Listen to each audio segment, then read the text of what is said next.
O Espiritismo não é uma religião, mas uma ciência, da qual apenas conhecemos o ABC.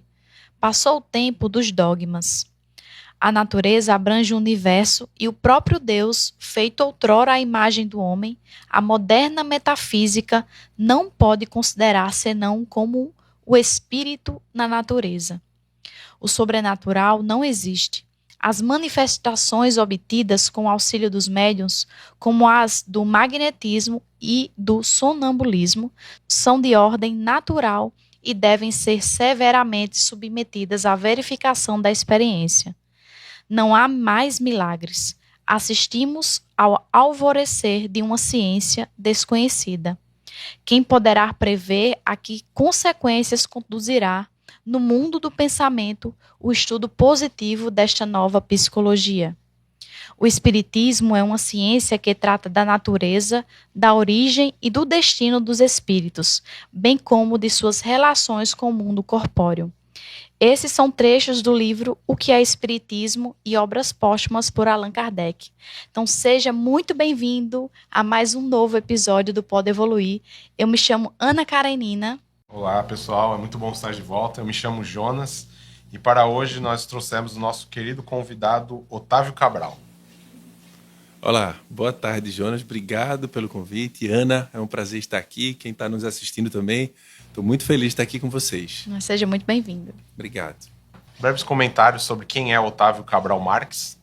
Otávio é palestrante espírita, psicólogo e licenciado em Ciências Biológicas, mestre em Imunologia pelo Instituto de Ciências Biomédicas da Universidade de São Paulo, doutor em Imunologia pelo Instituto de Ciências Biomédicas da USP, tendo realizado o doutorado sanduíche na Universidade de Washington, Seattle Children's Research Institute, nos Estados Unidos, pós-doutor em Imunologia do Brasil e na Alemanha, University of Lübeck-Freiburg. Ele irá hoje nos trazer reflexões sobre o tema Ciência e Espiritismo. Olha, um tema muito importante, né, Otávio? E que tem gerado muitas reflexões nas redes sociais, em todos os lugares, né? E a gente tem visto como o Espiritismo ele tem se conectado e trazido cada vez mais para o mundo, para a sociedade, através da ciência, né? O Espiritismo, apesar de estar aí há muitos anos, mas agora cada vez mais pessoas têm estudado a ciência da espiritualidade. E hoje a gente está aqui para falar dessa conexão do Espiritismo com a ciência, né? Excelente, Ana. Muito obrigado pelo convite. Eu estou muito feliz de estar aqui, porque essa evolução que vocês trouxeram bem, né, da ciência da espiritualidade.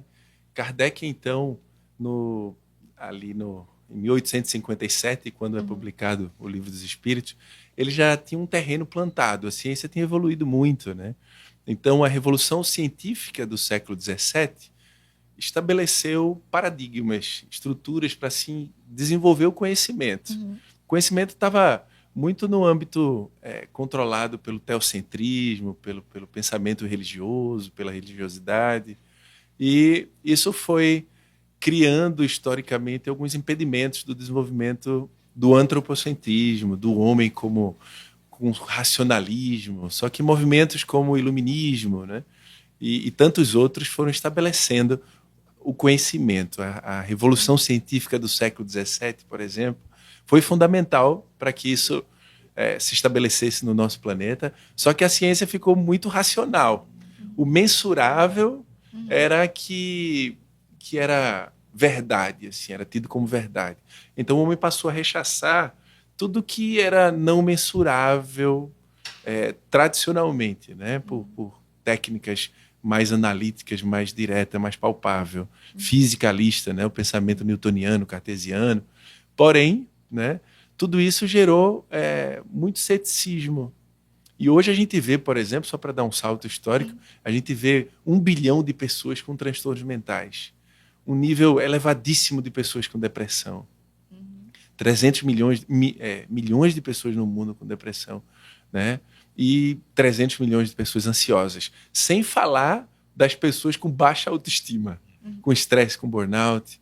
Então, assim, a partir do momento que o Espiritismo nasce, trazendo um movimento mundial que foi chamado do espiritualismo moderno, que teve na França com Allan Kardec, com o professor Hippolyte Léon, Denisard de Weil, mas em outros recantos do planeta, vários cientistas passaram a estudar a espiritualidade sob a luz da razão da ciência.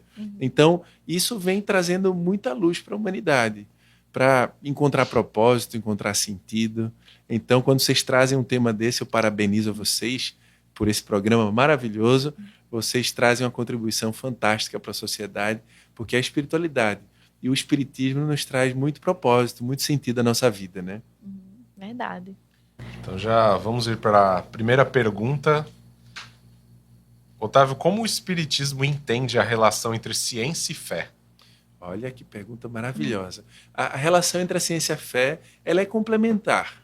Tem até um texto, né, maravilhoso da obra de Kardec, que ele fala da aliança entre a ciência e a religião. É fundamental a gente desenvolver a fé raciocinada, como o próprio Kardec disse. E ele dizia que fé raciocinada é aquela que encara frente a frente a razão em todas as épocas da humanidade. Então, eu acho que a ciência tem encontrado um caminho do meio, e esse caminho do meio se chama espiritualidade. Vários cientistas de vários âmbitos, inclusive, têm mostrado que a espiritualidade ela se desatrelou um pouco da religiosidade, porque muitas vezes a religiosidade envolve dogmas, né? Dogmas muitas vezes inquestionáveis, e movimentos exteriores de aparência. E quando você sai da porta do seu instituto religioso, não importa qual seja, muitas vezes você se desconecta. E a espiritualidade não, ela é um caminho que atrela fé e razão com métodos. Mais de 31 mil artigos científicos, Ana e Jonatas, foram publicados sobre a espiritualidade. Quando você busca no site PubMed, que é onde tem todos os artigos científicos do mundo, desde a descoberta do DNA, dos novos medicamentos, a gente vê 31 mil artigos científicos trazendo essa conexão entre fé e ciência.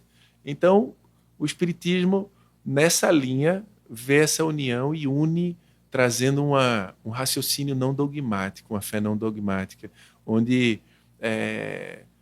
manifestações espirituais, propósito, podem ser estudados através da ciência, e é muito importante. Na atualidade, com rede social, que todo mundo acessa, busca conhecimento, é fundamental a gente ter um norte, e esse norte, através da ciência, é muito importante para a nossa fé. Às vezes parece até que é um pouco inacessível, né? Você ter o conhecimento da ciência, mas ao mesmo tempo da espiritualidade, ou você requerer isso na sua vida de forma mais profunda. E a gente vem vendo esse movimento cada vez mais das pessoas se interessando mais, tentando entender, né? Pessoas que estão ali dentro da academia, tentando estudar cada vez mais, se aprofundar, isso é muito legal.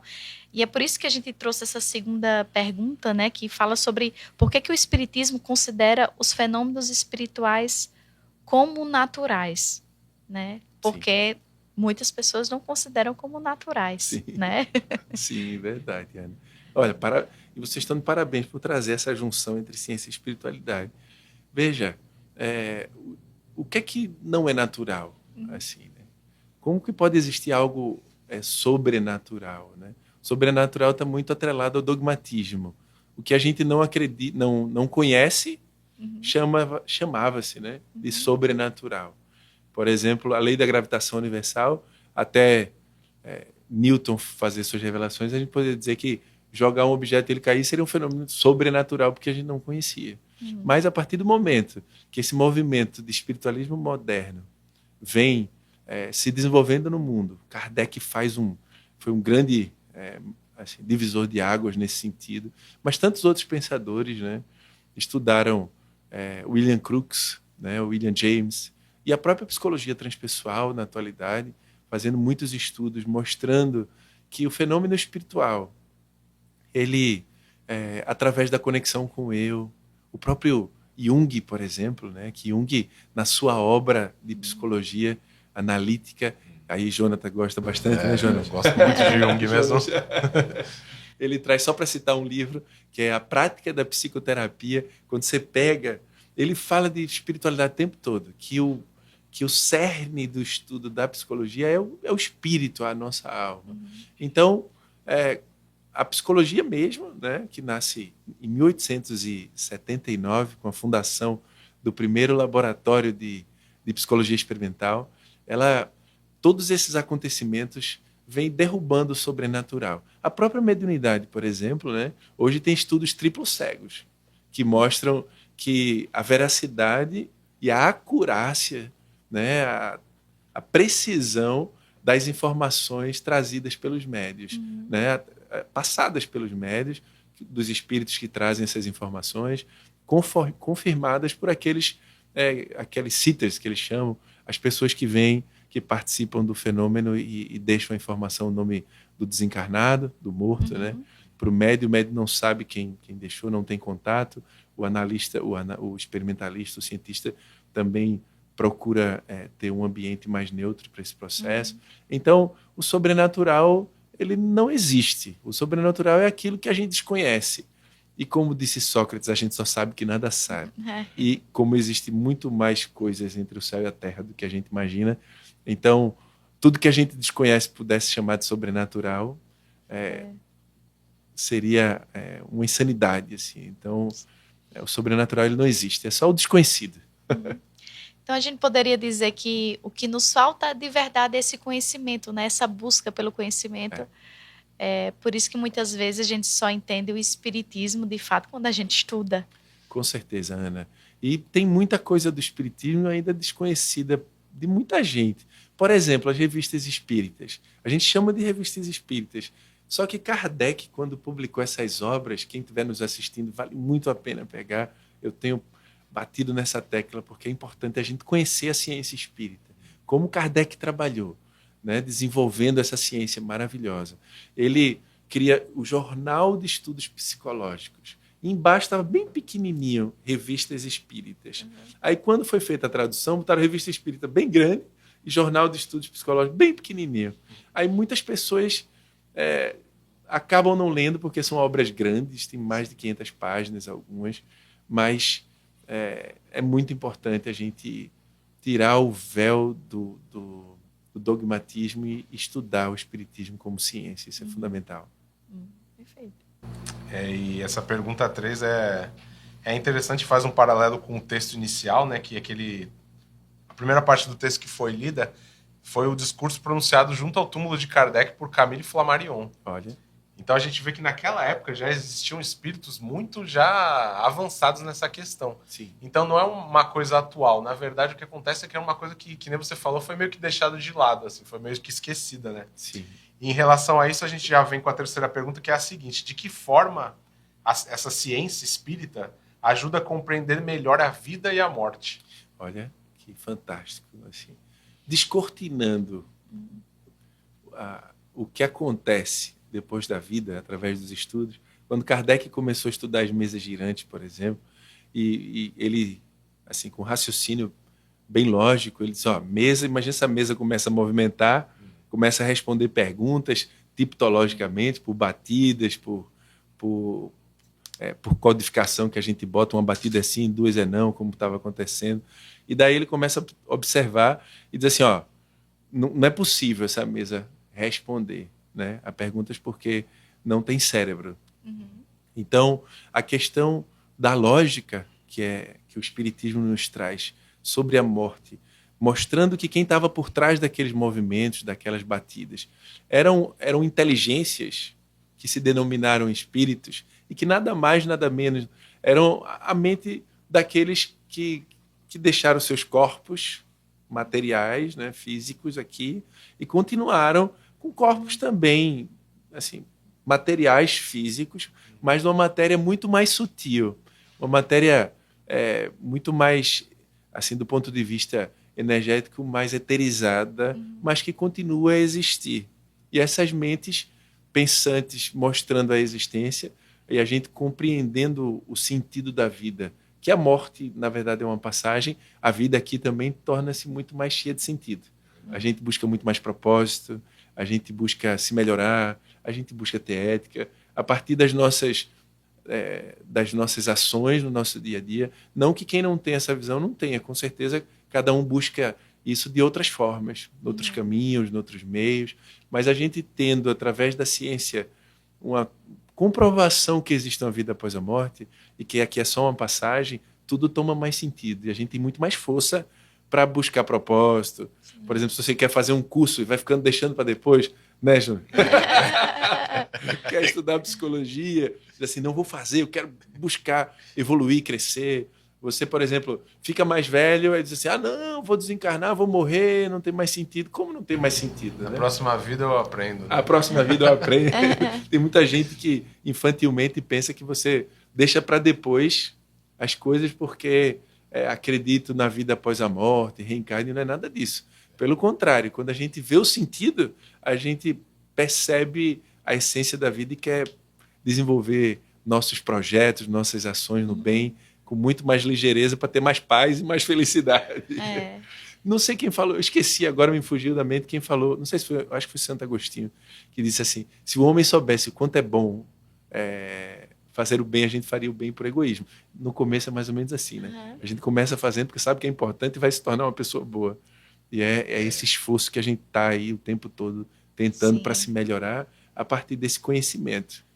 Eu até falo isso até frequentemente para alguns espíritas, né, para os amigos que são espíritas, às vezes até para os trabalhadores da casa espírita. O que seria de nós sem o espiritismo? Eu fico refletindo às vezes o quanto que o conhecimento da doutrina espírita nos trouxe uma perspectiva de vida totalmente diferente. Então, coisas que a gente não entendia, a gente passou a entender, coisas que a gente vivenciava e a gente passou a ter um sentido. Sofrimentos que a gente passa, dores que a gente passa, e que naturalmente a gente se entregaria talvez a uma tristeza profunda, né? Ou lidaria com o sofrimento de uma forma muito mais dolorosa, e a gente começa a entender a vida de uma forma muito diferente. Então, de fato, o espiritismo ele tem esse poder transformador na nossa vida, exatamente porque ele traz muito a perspectiva da vida e a perspectiva da morte, né? Ou da imortalidade da alma. Né? Isso é muito legal, Ana. Uma coisa muito importante, tem até uma questão nesse contexto que você está falando muito bem, uma questão que é a questão 919 do Livro dos Espíritos, que fala qual o meio prático mais eficaz para a gente superar nossas más inclinações e ir crescendo nessa vida. E a resposta dos Espíritos é assim, um sábio da antiguidade já vos disse, conhece a ti mesmo. E no movimento de buscar essa espiritualidade, muitas vezes as pessoas passam a negar suas próprias emoções, porque elas passam a olhar a espiritualidade como algo muito fora da gente, né? No exterior, que eu tenho que fazer para o próximo, que eu tenho que fazer para o meu vizinho, para o meu irmão. Lógico que tem que fazer, a gente sabe fora da caridade não há salvação. Só que a gente esquece que Jesus disse assim, que a gente tem que amar o próximo como a nós mesmos. E nesse contexto, às vezes, a gente esquece nós como parte desse próximo, como o próximo mais próximo. A gente passa a negar nossas emoções, muitas vezes, nossos medos, nossas dores, porque pensa assim, eu sou espírita, então quando alguém morre eu não posso sentir dor, não posso ficar triste. E isso é a pior coisa do mundo, porque tudo que a gente nega volta com mais força. Freud, Jung e tantos outros estudiosos que falaram do inconsciente, das nossas emoções, tudo que a gente reprime e não educa, não desenvolve as nossas emoções. E, por exemplo, eu escuto muitas vezes as pessoas dizendo assim, não, eu estou muito mal, mas eu fui para o trabalho e sorrindo, estava tudo bem, fingindo que não tinha problema. Eu digo, gente, isso é o maior ato de desamor que a gente faz. Assim, escondendo as nossas emoções ao invés de educá-las. Porque às vezes a gente perde a oportunidade de sensibilizar o outro, de acolher as nossas emoções. Então, nesse movimento de espiritualização, de busca da espiritualidade, um dos conceitos fundamentais que a ciência tem trazido é, na linha do espiritismo, esse se acolher. Porque a partir do momento que eu me acolho com mais amor e estou mais forte, eu vou para o movimento espírita, eu vou para um centro, eu vou para uma igreja, eu vou para o meu trabalho com muito mais força. Então, eu só dou aquilo que eu tenho. Se eu não tiver amor, eu não vou estar dando amor de verdade. Eu vou estar, assim, vivendo como falava Jung, uma persona, uma máscara. Isso. Mas não a força verdadeira. E a cura que a gente dá para os outros, ela vem da nossa própria cura. A gente cura pelo exemplo, né? Como dizia Confúcio, as palavras convencem, mas os atos arrastam. E as nossas vibrações, Jung fala bem isso na prática da psicoterapia, de que é essa energia que cada um de nós emanamos que ajuda a curar o próximo quando ele chega com dor, com dificuldade. E ele percebe no movimento, né, que ele está religioso, que se a pessoa não está bem, ela vai tentar fingir que está bem, mas ela transparece. Né? É a autoiluminação para você iluminar, né? Exatamente. É você se tornar esse farol. Né? Exatamente. E é muito interessante isso, porque de fato é para todos nós, né? Não significa por termos acesso ao espiritismo que de fato a gente consegue aplicar isso na nossa vida. Às vezes a gente só muda de lugar, mas a gente continua com os mesmos vícios, né? As mesmas, o mesmo olhar de olhar sempre de forma do material, né? Do externo e não do interno, né? Do espiritual. Então é muito interessante, assim. Eu acho que só isso já é uma reflexão que a gente duraria aqui horas, né? Conversando. Mas eu quero trazer mais uma pergunta. Você me permite só fazer um comentário nesse contexto? Psicologia é uma área que a gente gosta muito. Não, fica à vontade. Eu lembro do filme André Luiz, do Nosso Lar, do André Luiz, tem uma cena que ele fala assim, ele disse que às vezes uma aparente calma, tranquilidade, esconde um mar assim de dores e angústias que chega uma hora que elas aparecem, que a gente não consegue mais esconder. E Jung fala o seguinte na prática da psicoterapia, nesse livro dele, assim, que a natureza não perdoa nossos segredos do nosso eu. Então é fundamental que a gente consiga olhar para dentro também, porque quando a gente faz isso, esse movimento, a gente se cura, a gente dilui nossas dores. Esse é um dos movimentos mais fortes de espiritualização, né? Porque às vezes, André Luiz, no Nosso Lar, fala que ele atendeu 6.000 pessoas gratuitamente. Isso não foi suficiente para curar todas as dores que ele trazia dentro dele. E às vezes as pessoas vão, atendem, ajudam, e não olhando para si, não olhando para suas feridas, não reservando tempo para se amar e para buscar aquilo que a gente gosta em essência na vida com propósito, a gente acaba depois, uma hora, sofrendo. Por isso surgem depressões, por isso surge muita ansiedade. A gente vive muitas vezes desconectados do nosso eu, achando que a espiritualidade é algo de fora, dos espíritos. E nós somos espíritos, né? Então, como disse Jesus, o reino dos céus está dentro da gente. A gente tem que fazer esse exercício. Qualquer movimento de ciência da espiritualidade é principal, é fundamental a gente começar por nós mesmos. Sim, e como é interessante, se me permite falar também. Por favor! Mas como é interessante, a gente veio aqui está falando sobre ciência e espiritismo. Sim.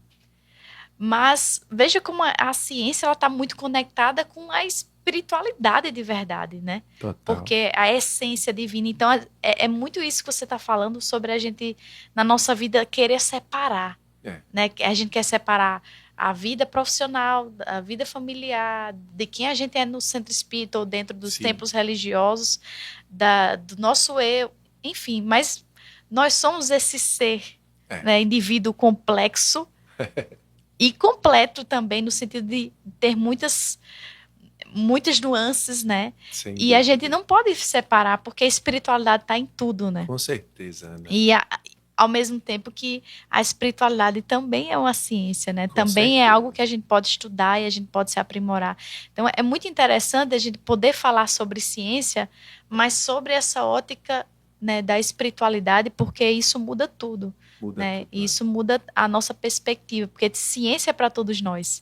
Né? As pessoas acham que ciência é só para quem é cientista, só para quem está dentro de uma universidade, mas na verdade é você estudar sobre a vida, estudar sobre a sua própria vida. Sem dúvida. Né? Então... Muito bom você estar falando. A gente, me permita também.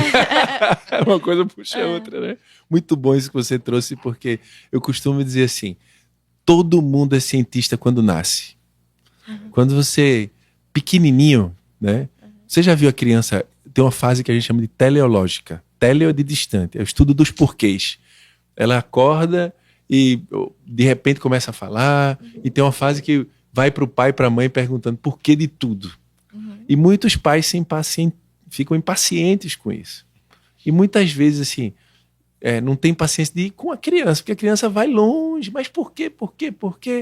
E nessa, muitas vezes, quando o adulto diz assim, não se meta em conversa de adulto, ou, obviamente, tem coisas que não são para crianças, né? Que a gente precisa cuidar, porque ela não tem assim, raciocínio lógico, um córtex pré-frontal bem desenvolvido, para conversar de coisas mais avançadas. Mas quando a criança vem com toda essa curiosidade, e a gente mata essa curiosidade da criança, com traumas, com violência psíquica, com dores, a gente destrói muitos cientistas.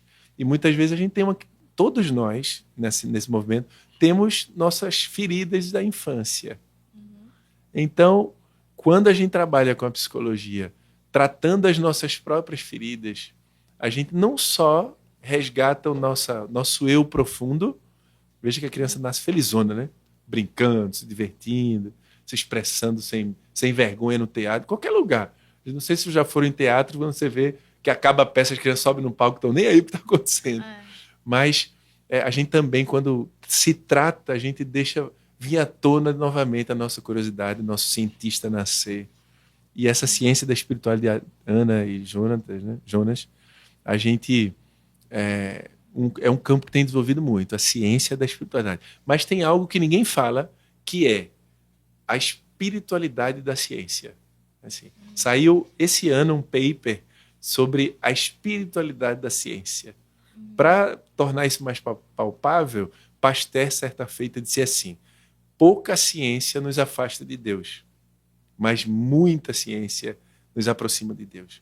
Imagina, quando a gente olha o ser humano, a célula, o DNA, os genes, as moléculas do nosso corpo passando informação, mensagens, montando proteína, você se encanta com aquela beleza do funcionamento do corpo. Quando você vai aqui, por exemplo, em Ponta Negra, olha o Morro do Careca, as praias, as lagoas, você olha os pássaros cantando. A ciência tem muito disso quando você conhece a beleza do funcionamento dos mecanismos do mundo, desde o mundo da célula, a astronomia, o universo. Então, a ciência também traz muita espiritualização. Muitas pessoas pensam assim, ciência é coisa assim, fria, é coisa só para cientista, laboratório, maluco. Uma coisa de laboratório. De laboratório. Assim. E não é assim. Ciência até tem um movimento aqui no Rio Grande do Norte, né? Que é ciência para todos. O pessoal está trabalhando bem nisso. E no interior, e a gente está discutindo para trazer isso aqui para Natal também, e tem que levar isso para o mundo inteiro. Ciência é para todo mundo. A gente tem que desmistificar que ciência é coisa só de gente de QI elevadíssimo. Muitos cientistas não tinham QI elevadíssimo, não. Reprovavam nas matérias, não passavam muito bem. É só a gente ter força de vontade e desmistificar que ciência não é para todos. Tem alunos de iniciação científica, escolas trabalhando com isso, e a gente precisa abrir a ciência para todo mundo. Perfeito. Ótimo. E isso puxa exatamente a última pergunta, que é para a gente fechar mesmo. O que diferencia o estudo espírita de uma simples crença sem comprovação? Eita, boa pergunta, excelente pergunta. Assim, foi o que Kardec fez. Assim, o que diferencia é exatamente o que ele fez. É toda a sistematização das reflexões que ele fez. Quando ele cria um jornal de estudos psicológicos e que ele desenvolve isso de 1858 até 1869, estudando, investigando, comparando com a ciência, falando de método científico, Kardec reflete já no primeiro ano da revista o que é ciência. Assim, ele tem, na introdução, já do começo da Revista Espírita, ele pergunta, será que o Espiritismo é uma ciência já madura, bem definida? E ele fala que o Espiritismo está só no começo, no ABC. Né? Mas, quando ele faz todo esse trabalho de verificação das informações, de análise dos dados, da universalidade desse conhecimento em diferentes locais, ele faz o que a gente chama em ciência de validação cruzada, de cross-validation, de validação cruzada do conhecimento. Ele pega em vários pontos, compara as informações, até, por exemplo, quando ele fala de possessão. Ele primeiro diz assim, não, possessão não existe, os espíritos não trouxeram esse ponto. E depois ele diz, olha, acabei observando um caso de possessão, em tal local, e daí ele fala, não, tem casos de possessões que existem. Assim. Então, Kardec fez um trabalho brilhante de 1858 a 1869. Ele descortinou mesmo, tirou o véu do dogmatismo, e a ciência está fazendo isso. A ciência que nos traz tanta luz, por exemplo, através das vacinas, dos antibióticos, do entendimento da vida. A ciência hoje são mais de 30 mil artigos científicos com o termo espiritualidade. Então, corroborando o que Kardec falou, o que Kardec trouxe, e trazendo novas contribuições também. Do espiritismo, por exemplo, para a saúde mental, para a autoestima. Quando a gente desenvolve mais autoestima, a partir do momento que nós sabemos que somos seres imortais, não importa a classe social, não importa algumas condições muito passageiras que foram frutos de preconceitos, né, de raça, de credo, de gênero, etc. Tudo isso cai por terra para a gente buscar a essência da vida. Então, o espiritismo, ele, como você disse muito bem, Ana, assim, sem o espiritismo, o que é que seria de nós? Eu encontrei o espiritismo aos 20 anos de idade, num grupo maravilhoso em Blumenau, quando fui fazer a graduação assim, em biologia, e até hoje me dá muita força, não só para olhar para fora, da espiritualidade fora, mas para a espiritualidade que mora dentro do nosso coração, né? Sim, perfeito. E é muito sobre isso que você falou, né?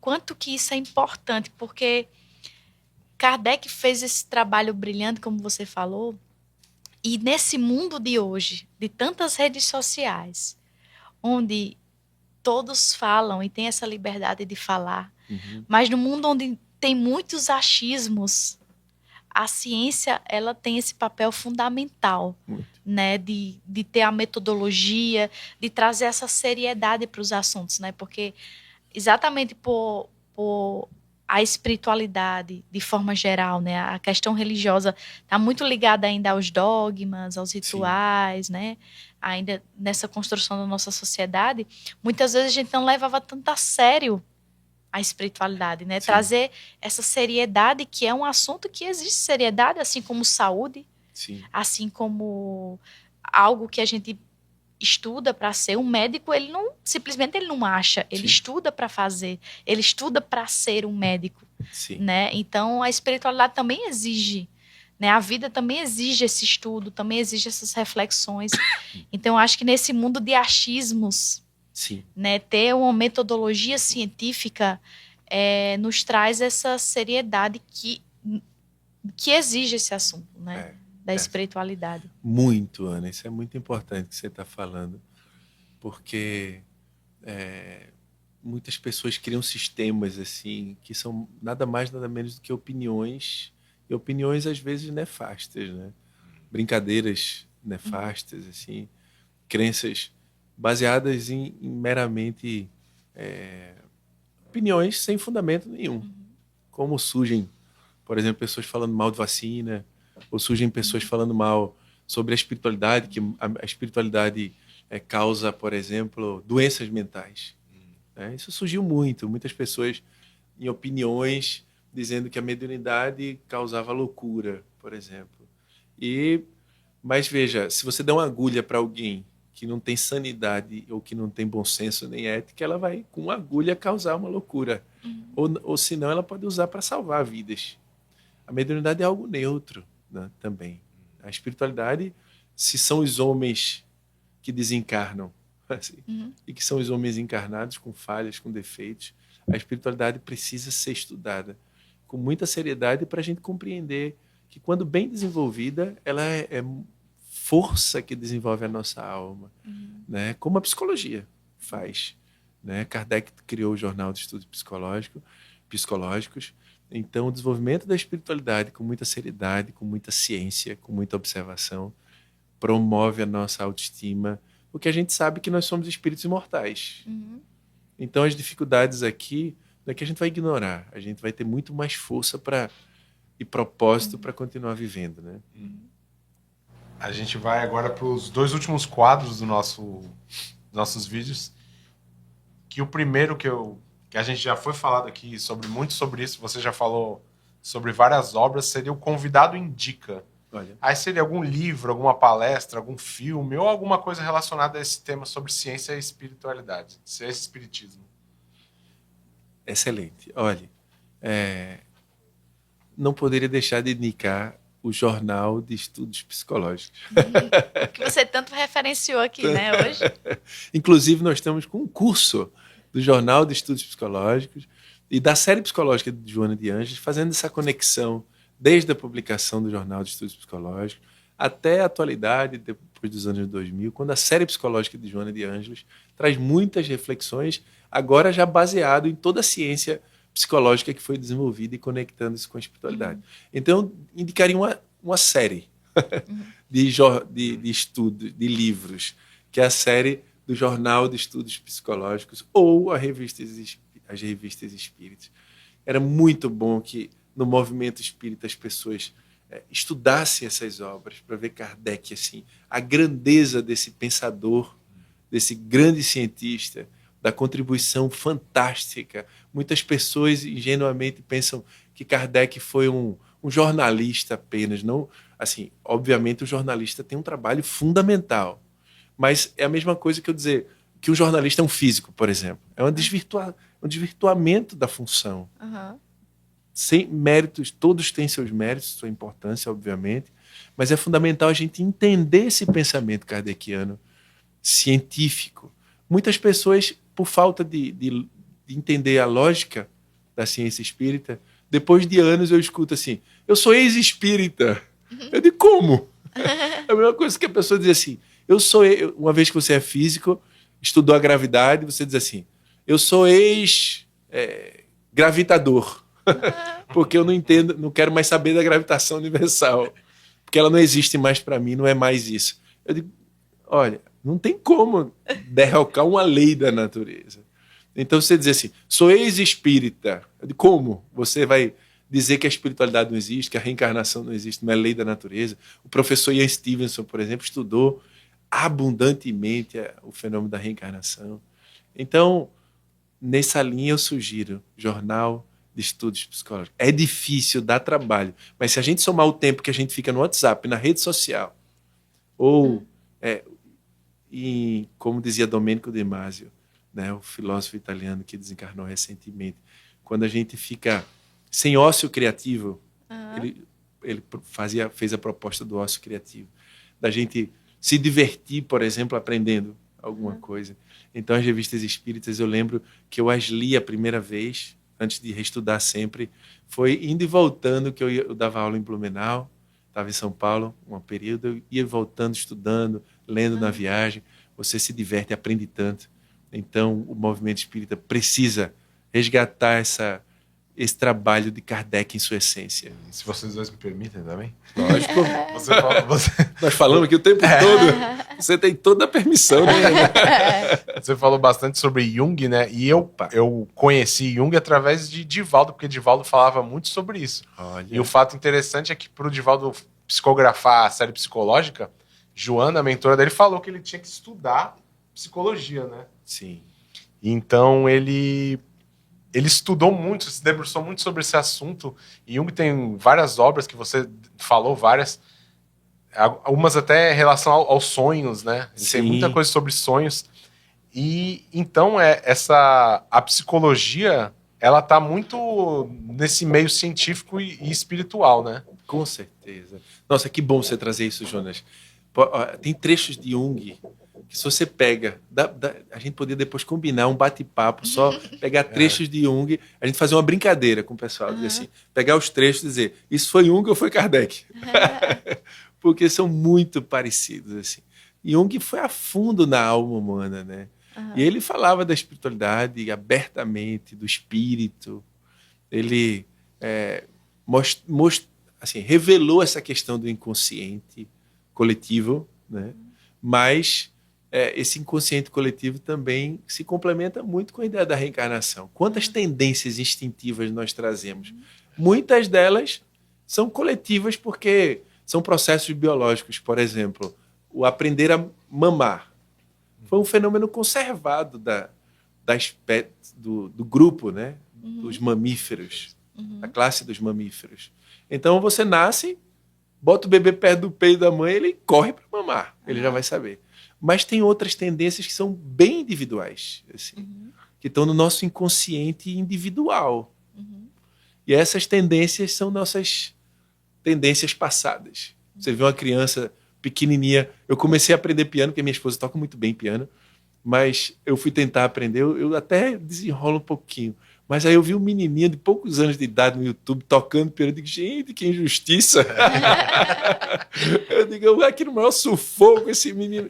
Aí se a gente pensa na reencarnação, assim, não, imagina se esse menino, o quanto que ele não se esforçou na vida anterior para aprender piano e hoje ele já nasce com mérito, com a tendência para o bem, com a tendência para o mal. Então, Jonas, se você trazer Jung para a gente, é extraordinário, assim. Jung tem uma série, vale indicar, a série de Jung, ele também, você pode comprar na Amazon, ele compra a série psicológica de... Que é muito famoso, o livro vermelho de Jung é muito famoso. Tem vários livros.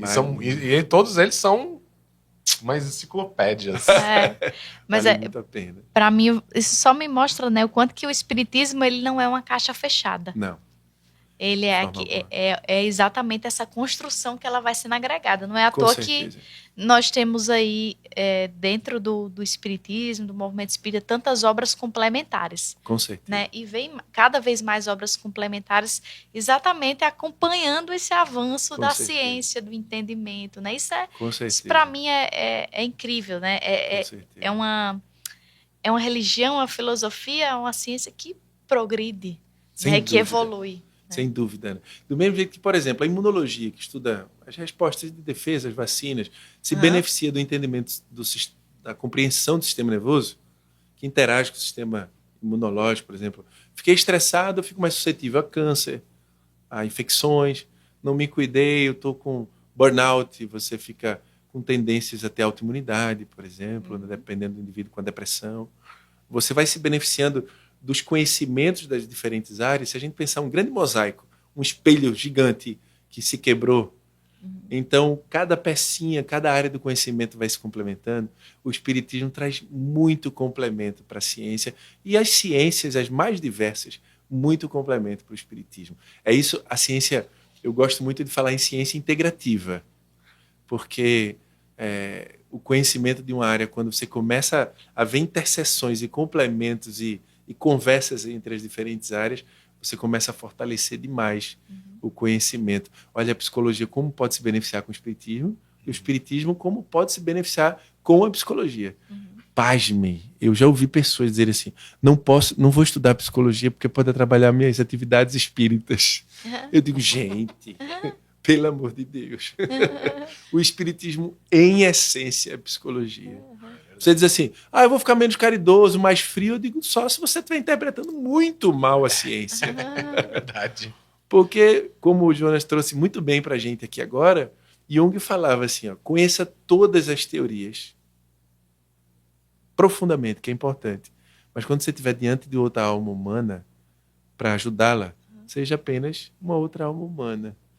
Então a gente vai ajudar uma pessoa, se a gente tiver capacidade, potenciais desenvolvidos no nosso ser, para ajudar alguém, a gente vai ajudar muito melhor. Então é fundamental que a gente estude muito, que a gente não só o mundo de fora, mas o nosso mundo de dentro, cotidianamente, com psicólogos, com ajuda, porque o espiritismo se complementa com as ciências. Assim. Caso contrário, se a gente não fizer isso, a gente está fazendo um grande desfavor para o espiritismo, que é criando dogmatismos, rituais que Kardec não criou, afastando pessoas de ciência, pessoas muito bem formadas, hoje com acesso à informação, e a gente trazendo conhecimentos, às vezes, defasados, que não condizem com a realidade. Só para ilustrar, antes, finalizando aqui o raciocínio, como o Jonas trouxe essa questão da psicologia, por exemplo, quando você diz assim, nós somos uma pessoa que está com dificuldade, chega na casa espírita, você diz, nós somos espíritos falhos, devedores, temos que pagar nossas dívidas. E a gente escuta, às vezes, discursos desse tipo. Imagina a pessoa já está mal, escutar que ele não presta, assim, sabe? Quando Jesus diz assim, vós sois deuses, Jesus nunca falou mal de ninguém. Todo mundo que estava sendo, mulher que estava sendo apedrejada, homem que estava na cruz como ladrão, Jesus olhava para as pessoas e dizia, não, eu não te condeno, não. O ladrão da cruz dizia assim, hoje mesmo entrarás no reino dos céus. Ele também não era conivente com os erros. Ele dizia assim, ó, vai, não voltes a pecar, mas ele sempre olhava para a nossa luz, para o nosso potencial. Então, quando a gente estuda ciência e vê o potencial humano, que a gente usa pouquinho do nosso cérebro ainda, 10%, talvez, uns mais, um pouco menos, mas quando a gente vê o desenvolvimento do conhecimento e vê o quanto o ser humano é capaz de se desenvolver, imagina atrelar isso bem ao amor, a força do amor e dar sentido à vida, então tudo passa a ter um outro sentido de acolhimento, de felicidade. Trazer a ciência para os centros espíritas só vai fortalecer os trabalhos de caridade e de desenvolvimento das atividades em qualquer ramo da casa espírita. Então vamos para o nosso último quadro, Opa! que eu gosto muito, se chama Verdade ou Mito, Olha. sobre o Espiritismo. A gente vai fazer uma pergunta e eu quero que você nos diga se é verdade ou mito. Sim. Então, é verdade ou mito que o Espiritismo é contrário ao progresso científico? É um mitão. Eu vou chamar de mitão. Porque, pelo contrário, o próprio Kardec assim, trabalhou com ciência. Se a gente disser que o Espiritismo é contrário ao progresso científico, o Espiritismo não existiria. Assim, seria assim, um contrassenso absurdo, né? Uma falta de bom senso terrível. O Espiritismo, ele quer que a ciência se desenvolva. Kardec era dessa forma, trabalhava dessa forma.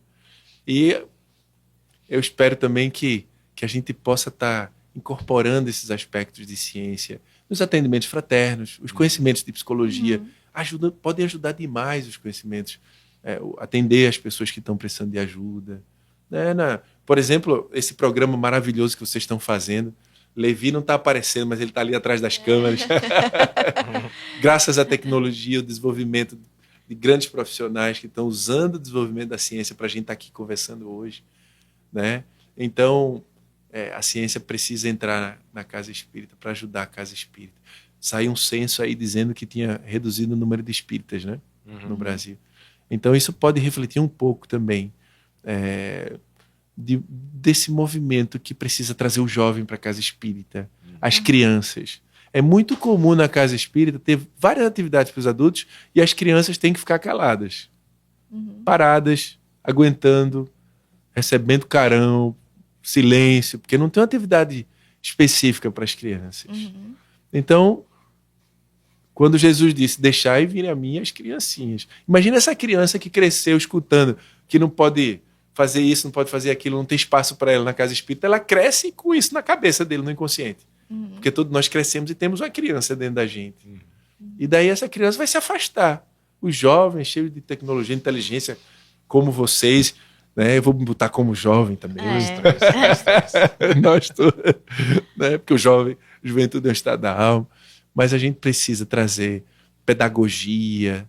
Imagina um evangelizador muito bem preparado, conhecendo grandes pedagogos como Pestalozzi, como Froebel, né, que foi o pai daquilo que a gente chama do jardim da infância. Os jardins de infância hoje, na atualidade, estão mecanicistas, estão desprovidos de espiritualidade, de natureza.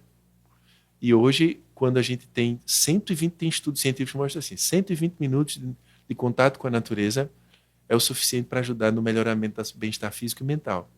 Quer dizer, diabetes, hipertensão, melhorando a autoestima. E eu estou vendo alguns centros espíritas com mais árvores. Eu fui um centro espírita em alguns locais aqui, em Ceará Mirim, teve um centro espiritualista aqui também, em Pium, o Lar de Seu Luís, a Casa de Francisco, com bastante natureza. A gente vê aqui centros trazendo escolas, como o SEIC aqui, que está fazendo esse trabalho tão bonito para as crianças. Então, oxalá tenhamos muito mais ciência. Ciência é essa que aproxima a gente de Deus no movimento espírita. Então é isso, né? Eu acho que se não fosse o tempo, a gente ficaria horas aqui conversando. Ninguém assistiria o vídeo inteiro. E principalmente de psicologia, que você gosta muito, né, João? Quero ver você como meu colega no futuro. Vai dar certo. Na psicologia. Então a gente gostaria de finalizar, né, agradecendo primeiramente ao Otávio pelo tempo dele, desse tempo, dessa conversa aqui. E não se engane, muita conversa aqui nos bastidores saiu que nós vamos nos manter unidos, Opa. que vocês vão saber da gente No futuro, sim. Próxima semana. Bem próximo. Então, muito obrigada, viu, Otávio? Mais uma vez reforçando o agradecimento a Jonas. E se você quiser deixar alguma mensagem para quem está nos escutando sobre a temática, mas qualquer mensagem aí que você acha importante. Pronto. Eu quero, então, antes de deixar a mensagem, do fundo do meu coração, agradecer muito a você, Ana, Jonas, também a você, por esse momento.